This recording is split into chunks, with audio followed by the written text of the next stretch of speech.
Put the bushing on the axle with the taper towards the outside.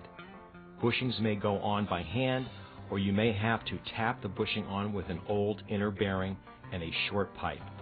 Tap the bushing on the axle against the shoulder. If there is no shoulder, tap the bushing on where the seal will ride 100% on the surface. Indicating where the old seal was riding is the best way of placing the bushing. The rule of thumb is about 1/8 of an inch in from the inner bearing. That will leave open the grease hole if the axle is a drilled spindle. If the bushing has to be driven on with an old bearing, then once the bearing bottoms out on the spindle, remove the bearing and use a brass or aluminum punch to place the bushing in that 1/8 of an inch. You want to tap on the taper part of the bushing.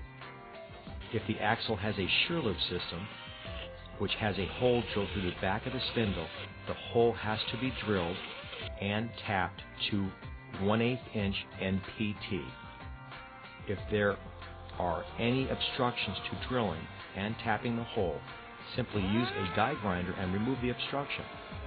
Use cold galvanized spray to touch up any bare metal.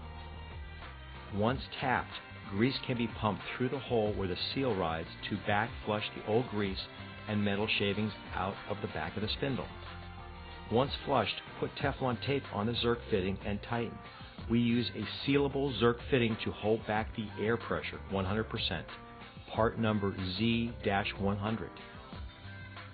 The spindle can be greased through the back end into the hub.